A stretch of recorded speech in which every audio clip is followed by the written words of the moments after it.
बिस्मिल्लाहिर्रहमानिर्रहीम। अच्छा साथियों, आज हम 5 साल जो है ना पेपर्स हैं, अप टू डेट पेपर्स लगा लें, लेकिन जो सिर्फ टू लाइट इन दिल्ली के पेपर्स हैं, ठीक है। पोस्ट कॉलोनियल नावल पे डिस्कस करें। पोस्ट कॉलोनियल क्या होता है? ये वो राइटर थे जो कॉलोनियल से पहले की स्टोरी बताते हैं। यानी आप जानती हैं थिंग्स फॉल अपार्ट की स्टोरी जब शुरू होती है तो उस वक्त कॉलोनियलिज्म नहीं आया था, इनकी हुकूमत अभी नहीं थी, यानी मुगलों की हुकूमत चल रही थी। और प्री कॉलोनियल जो नावल होते हैं ना, इनके अंदर आपने वो स्टोरीज बतानी होती हैं जो उस जमाने में किसी भी बैरूनी ताकत ने, वो रिजीम चेंज होता है ना, यानी रिजीम चेंज से पहले जो काम हुआ है ना, वो आपने बताना है यहाँ पर। मीर निहाल अपने बचपन की जो यादें देखता है ना, जब वो, हमने एक सीन भी रीड किया था कि वो जा रहा होता है और वो जामिया मस्जिद में देखता है लोगों की लाशें, वो भी उसका नॉस्टैल्जिया होता है, वहां पर चल रही है, चलते चलते उसको दिखाई देता है। उन्होंने कहा था कि निकल जाओ मगरबी दरवाजे से, अगर तुम लोगों ने निकलना है। ये पोस्ट कॉलोनियल थी ना, अभी वो वहां पर कॉलोनियलिज्म नहीं आया था अपनी अजारादारी में, उसने लोगों पे भी हुकूमत शुरू नहीं की थी। अभी मुगलों को और मुसलमानों को वो डरा धमका रहे थे कि भाग जाओ यहाँ से, हमारा कहना मान लो वरना हम तुम्हें मारेंगे। कितनी लाशें, वो याद करता है कि कितनी लाशें वहां पे गिर गई थी जामिया मस्जिद के अंदर। और ये जो चक्कर था ना उसका, कोई भी मगरबी दरवाजे से नहीं गया था, सब मरने को तैयार हो गए थे कि मार दो हमें, इधर ही मार दो। और पोस्ट कॉलोनियल नावल की एक टर्म ये भी होती है अप्रोप्रिएशन। अप्रोप्रिएशन में आपने ये बताना होता है कि राइटर जो हमारा है ना, वो थिंग्स फॉल अपार्ट में, और ये देखो थिंग्स फॉल अपार्ट के उसके साथ ना उसने ट्विलाइट इन दिल्ली, दोनों का कंपेयर एंड कंट्रास्ट रखा हुआ है। इसमें आपके दो नॉवेल्स का जिक्र आ रहा है, थिंग्स फॉल अपार्ट को। अच्छा, ये आपने, ये तो दूसरा क्वेश्चन है, ठीक है। नीचे वाला क्वेश्चन है हमारा करंट सिंबोलिज्म का। अच्छा चले, थिंग्स फॉल अपार्ट को भी कर ही लेते हैं। अप्रोप्रिएशन अगर यहाँ पर आया है ना, तो ये भी ओकोंको की कहानी को देख लें कि यहाँ पर उसने बताया था कि जब ओकोंको वहां पर 11 टाइटल ले चुका था, कि पता नहीं 10 टाइटल ले चुका था, 9 गांव में उसकी हुकूमत चल रही थी, राज चल रहा था, बड़ी इज्जत थी उसकी। तो उस वक्त भी अंग्रेजों का राज नहीं था। जब वो अनलकी होके उसके हाथ से गोली चल जाती है ना, वो तो वो बंदा मारा जाता है। इसके बाद उसका बुरा टाइम शुरू होता है। तो पोस्ट कॉलोनियल ये था, और इन दोनों में ना, ये दोनों ही असल में पोस्ट कॉलोनियल है, ये वाला भी और ये वाला भी। पता है एक और क्या मैं टर्म जिसका बात कर रही थी, अप्रोप्रिएशन। उसमें ये होता है कि आप लोगों को ना इंग्लिश के साथ नेटिव लैंग्वेज के वर्ड्स दिखाए जाते हैं। इसने दिखवाया ना अगवा अगवा और ची, और ऐसे ही और कितने इसके करेक्टर के नाम जो थे, जो इनकी ऑरिकल्स थे, जो इनके एजबालास थे ना, इसकी अपनी जुबान के नाम, हमारी जुबान में तो नहीं है ना। इसने हमें पीर साहब दिखाए, इसने हमें ईद दिखाई, इसने हमें झाड़ू दिखाया, इसने हमें वो हिना ट्री दिखाया, और इसके बाद कितने ऐसे लफ्ज बोले ट्विलाइट में भी जो कि उर्दू के लफ्ज थे, यानी जनाना मर्दाना, कितने वर्ड्स आ जाते हैं। ये सारे अप्रोप्रिएशन की टर्म में चलते हैं। सिंबोलिज्म में चले जाते हैं तो सिंबोलिज्म में आपको क्या बताया था उन्होंने? कैट का सिंबल बताया था, इन्वेडर बनकर आ गई है। स्नेक का सिंबल बताया था, ब्रिटिशर आए हैं, खामोशी से आए हैं, बड़े ही खामोशी से, ताकि किसी को पता ना चले। मीर निहाल की अपनी कुवत, जब वो मारता है उसको, स्नेक को कमर तोड़ देता है उसकी, तो वो किस चीज का सिंबोलिज्म था कि जनाब हमारे इंडियन मुस्लिम्स बड़े बहादुर लोग थे। अब मीर निहाल जो है वो जब उसके कबूतरों के साथ होता है, कबूतरों के साथ उसका वो चलता है, काइट फ्लाइंग चलता है, पिजन फ्लाइंग चलता है, अल्केमी चलती है, तो ये उस चीज का सिंबल था कि ये लोग अपना टाइम बेकार चीजों में जाया कर रहे थे। क्यों नहीं किसी यूनिवर्सिटी और किसी और चीज में जाके अपना इंटरेस्ट क्रिएट किया, कोई साइंसी तजर्बे क्यों नहीं किए, अल्केमी बनाने लगे थे, सोना कैसे बन जाए। ये सिंबोलिज्म था उनकी फ्राइटिबल और ट्राइबल एक्टिविटीज का। उसकी मीर निहाल की बेगम जब बंदी हो जाती है, वो इस चीज का सिंबोलिज्म था कि जनाब औरतों की इग्नोरेंस है। अब इनके घर में जो हिना ट्री था और जो पाम ट्री था, वो भी सिंबोलिज्म थे। वो एक जनाना था और एक मर्दाना था, और सिंबोलिज्म शो कर रहा था कि जनाब हिना ट्री जो है वो कितने फायदे देती है, हर वक्त ईद शबरात पे उसके पत्तों से कितना फायदा निकाला जाता है। और वो जो पाम ट्री है वो बगैर बगैर किसी फायदे के खड़ा है, लेकिन उसका रोब दबदबा भरा है। तो वो मर्दाना और वो जनाना के तौर पर ये सारी चीजें चल रही थी।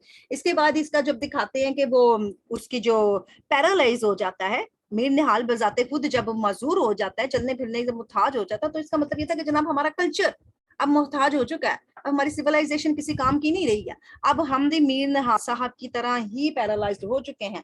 बहुत से इसमें इस तरह से सिंबल आप ढूंढ सकते हैं, और मजीद भी निकल सकते हैं। आगे चलते हैं तो हम थिंग्स वाला पार्ट को अपनी डिस्कस करेंगे। हमारी डिस्कशन है जनाब ट्विलाइट इन दिल्ली के ऊपर। इसमें आप कह रही हैं मोरलाइजिंग ऑफ द डिफीटेड। अब बताएं ना, इसमें आपको नसीहत क्या की गई है, क्या आपको हलाकी नसीहत दी गई है शिकस्त खुर्दा लोगों से, जो कि पावरफुल इमोशनल सार्चिम सार्चिम सैचिम। सैचिम कौन था जनाब? सैचिम का मतलब है हमारा ऐसा हीरो जो कि सरदार हो, जो कि बड़ा ही पावरफुल हो, और वो कौन था? मीर निहाल था। यहाँ पर सीधा सीधा मीर निहाल का करेक्टर है। ट्विलाइट इन दिल्ली में बताएं उस मीर निहाल के करेक्टर को जो शिकस्त खुर्दा हो गया और फिर वो हमारे लिए इबरत का नमूना बन गया। मीर निहाल का फुल करेक्टर निकालेंगे आप, उसको जाकर बताएंगे कि जैसा वो नौजवान दिखाया हमें, नौजवानी में उसके अफेयर दिखाए, वैसा ही बेटा पैदा होता है, वो भी वैसे ही अफेयर रखता है। जैसे अब्बा था कल्चर के साथ चिपका हुआ, लेकिन बेटा कल्चर को छोड़ बैठा है, क्योंकि वहां पे जनरेशन मिक्सअप हो चुकी थी, उसको सोसाइटियां मिक्सअप हो चुकी थी। तो इमोशनल ना, वो उसकी जो ताकतफुर इमोशनल जज्बात थे ना उस हीरो के, वो एंड पे आके शिकस्त हुर्दा हो गए। जैसे हमारा ताकतवर कल्चर था, जैसे हमारा ताकतवर बादशाह थे, वो एंड में क्या बना उनके साथ, उन्होंने भी ऐसी शिकस्त खाई। तो यहाँ पर आपने साचिम में पूरे का पूरा मीर निहाल की सारी ही की सारी स्टोरी मीर निहाल के गिर्द घूमती है। जितने वाकयात है वो बताएं। उसके बेटे का इनकार करना, कैसे सर ने बाप को धुतकार दिया, भाई नहीं शादी करूंगा जहां तुम कहोगे, खानदान से बाहर करूंगा। कास्ट सिस्टम पे इसका बिलीव बताएं। कास्ट सिस्टम के बाद फिर इसने जनाब क्या किया, यकीन करना भरा उसे बेटे की माननी पड़ गई, उसकी टूट गई सारी की सारी अकड़। उसके बाद उसकी जब इमोशनल ब्रेक डाउन उस वक्त होता है जब इसके कबूतर मर जाते हैं, जब इसके आके वो पिजन खा जाते हैं स्नेक, और पिजन खा जाती है बिल्ली। फिर उसका इमोशनल ब्रेक डाउन होता है जब उसकी बब्बन जान मर जाती है, तब भी उसका इमोशनल शिकस्त होती है ना उसको। और उस वक्त वो सही हुर्दा मानो में अपने आके ना पैरालाइज हो जाता है, कहता अब मेरे में हिम्मत कोई नहीं बची है। ये आपने मीर निहाल के ये सारे मोटे मोटे वाकयात निकाल देने हैं। यहाँ पर चलेंगे तो यहाँ पर वो आपको बता रहा है कि जनाब अगर हम देखते हैं बैनम डोबर्ट टू डाई ऑफ व्यूज, ये इस शख्स ने क्या व्यूज दिए हैं ट्यूलाइट इन दिल्ली के बारे में, और रीडर्स कैसे देखते हैं इसे। अब वो कहता है कोटेशन में कि वेरी स्किलफुली, वेरी इंटीमेटली, यानी दिलो जान के साथ उसने हमें डिटेल्स दी हैं मुस्लिम जिंदगी की जो दिल्ली में मौजूद थी, और earlier part of this century यानी पिछली सेंचुरी की बात हो रही है, हमारी 20वीं सदी के जनाब शुरू में। तो उस वक्त तो आजाद कोई नहीं ना हुआ था।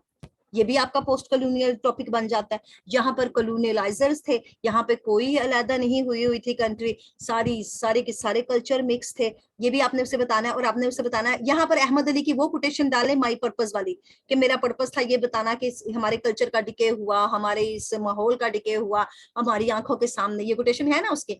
असगर की कोटेशन डालें जब उसका बाप उसे कहता है, क्योंकि उसने बताया कि उसने बड़ी महारत से मुस्लिम जिंदगी को बताया, बताएं मुस्लिम जिंदगी में उसका लंबा कोट था, वो टोपी उसके सर पे जो थी, कैप उसके कॉक्ड हेड के ऊपर जब वो हिला हिला के अपने सर पे कैप रखता है हमारा मीर निहाल। असगर के लिबास को बताएं, असगर का लिबास मैंगोरल हो चुका था, असगर न्यू जनरेशन बन चुकी थी, तो पूरी डिटेल उसने हमें दी है नई और पुरानी जनरेशन की, जो कि दिल्ली में मौजूद थी, और दिल्ली में इस सेंचुरी के शुरू में मौजूद थी। अब कोई नहीं रह गए लंबे शंबे कोट, कौन पहनता है अब इतनी बड़ी बड़ी शेरवानियां, कौन पहनता है सरों पे पगड़ियां, कोई नहीं पहनता। उस जमाने की ये सारी डिटेल्स दें, क्योंकि आपको ना अहमद अली ने पूरी डिटेल्स दी हैं। उसने हमें जब भी करेक्टर दिखाया, करेक्टर का ऊपर से लेके उसके पैरों तक सारे का सारा उसका स्ट्रक्चर उसने हमारे सामने रखा है कि लो जी मेरा हीरो एंटर हो गया, तो ये हीरो का हुलिया है, ये हीरोइन का हुलिया है, ये माँ का हुलिया है, ये माँ ऐसे बैठी हुई है, तो वही चीज उसने बताई ना। तो इसका मतलब दिलो जान से उसने हमें डिटेल्स दी और बड़ी महारत से डिटेल दी है, सच्ची डिटेल्स दी है। आगे भी जनाब ट्यूलाइट में बताता है इन दिल्ली में हमारे मोहम्मद हसन अस्करी की ये जो कोट है ना, ये बड़ी मशहूर कोट है, ये हमने कई सवालों में भी पढ़ी है, याद है, ये हमने कई क्वेश्चंस के अंदर भी पढ़ी है। वो कहते हैं मुझे याद नहीं है कोई ऐसा नावल हो, जो कि ऐसी शॉर्ट स्टोरी जो कि उर्दू में लिखी गई हो, जहां पर ऐसे कुदरती सारी ही चीजें इकट्ठी हो गई हो जो कि जिंदगी से ताल्लुक रखती हैं, और नेचर जो है वो ऐसे प्ले करे रोल, ऐसे हमारे सामने पेश की जाए कि नावल हमें अपनी मीनिंग दे जाए।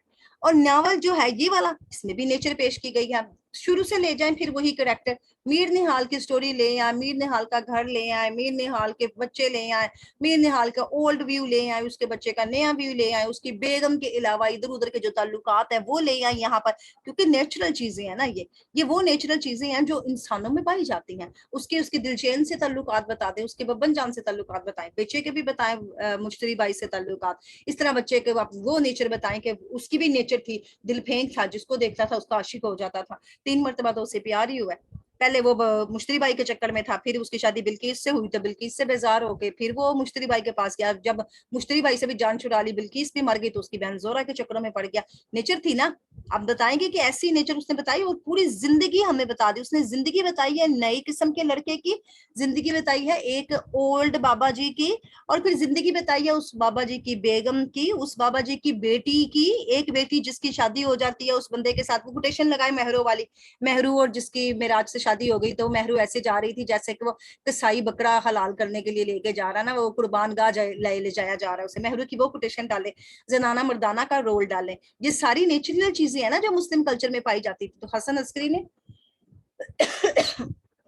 इन सब के बारे में बात की है। यहाँ पर आपके सारे के सारे थीम्स आ जाते हैं, थीम्स भी आ जाते हैं, और उसके साथ साथ आप रूटीन में उसे दो चार कोटेशनें दिखाएं। यहाँ पर सिंबोलिज्म नहीं आएगा, थीम आएगा। आगे आ जाए जनाब। अगला क्वेश्चन है हमारा, जिसके अंदर हमें बताया गया है हाउ कन्विंसिंगली, किस तरह आपको कायल किया गया है अहमद अली ने, और उसने तस्वीर कशी की है फ्यूडल मिडिल क्लास। फ्यूडल की तरफ चले जाते हैं जनाब। कौन था फ्यूडल?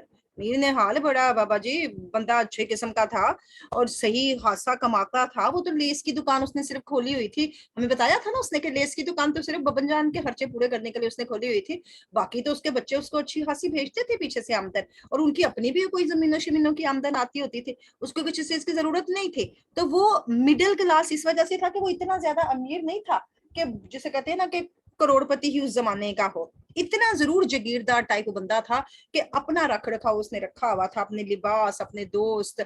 एक उसने फकीर भी दिखाया था ना, जब अस्कर एक फकीर को देखता है, जिस फकीर को कहता है कि इसकी बद्दुआ शायद मुझे लग गई है, तो अब मुझे वो फकीर इस वक्त याद आ रहा है, जब उसको बल्कि से इश्क हो जाता है, वो ख्यालों में इस फकीर की कहानी सोचता है ना, वो उसका नॉस्टैल्जिया होता है। फ्यूडल क्लास में आप यहाँ पर मीर निहाल से रिलेटेड जो भी कुछ होगा ना वो बताएंगे। इसमें भी आपके ज्यादा से ज्यादा थीम आ जाएंगे, सिंबलिज्म आ जाएंगे, और जो स्टोरी में आपको कोटेशंस आती हैं वो आएंगी। यहाँ पर आपकी अहमद अली की वो कोटेशन भी आएगी जिसमें इसने कहा कि मैंने नावल लिखा क्यों था, क्योंकि अहमद अली पूछा है ना उसने आपसे कि अहमद अली के पोर्ट्रेट बताए, तो आपने अहमद अली को घसीट के ना उसकी कोटेशन बतानी, my purpose was to writing the novel. ये कोटेशन आपकी हर सवाल में फिट होती है। और वो जिसे कहता है ना, उस वक्त जाके कहता है कि अपने ये जूते उतार दो, ये मुझे जहर लगते हैं तुम्हारे ये जूते, वो जूतों वाली कोटेशन भी ठूस है यहाँ के अंदर। ठीक है, बबन जान के मुंह के ऊपर कपड़ा डाल के आता है, वो भी उसकी कोटेशन है। हैवीली हार्ट से फिर चलने लग गया, बूढ़ी औरत के हाथ में उसने कुछ कॉइन्स दिए और फिर वो चला गया जनाब, वो कोटेशंस भी डाले। ये फ्यूडल मिडिल क्लास थी ना उसकी।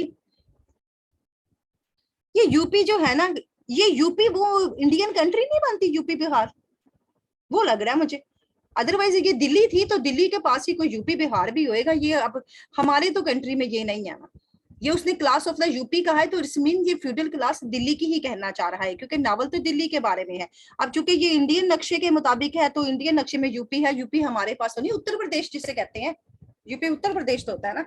तो वो उत्तर प्रदेश के क्लास के बारे में आपसे पूछ रहा है, तो उत्तर प्रदेश में आपने दिल्ली को ही लेके आना। ये नजदीक नजदीक होंगे ना इलाके, क्योंकि हम तो सेपरेट जब हुए हैं तो हमारे पास ना दिल्ली रहा ना उत्तर प्रदेश रहा, ये दोनों चीजें हमारे पास नहीं आई हैं। पाकिस्तान के एरिया में तो ये नहीं शामिल है ना। तो जब आप इनका दिल्ली का नक्शा निकाल के देख लें, शायद उसके नजदीक ही होगा उत्तर प्रदेश। ठीक है, उसका नक्शा सर्च करें, उसकी आपको पता चल जाएगा। हाँ जी, बस मुझे उत्तर प्रदेश ही है, उसके अलावा ये कुछ नहीं है। और इंडियन मुस्लिम कल्चर जो था, बात आपने प्री कॉलोनियल बात करनी है, उस वक्त कोई डेमोक्रेटिक कंट्रीज नहीं बनी हुई थी, सारे इकट्ठे एक कल्चर में रहते थे, एक कॉन्टिनेंट में, बल्कि सारे के सारे इकट्ठे रहते थे।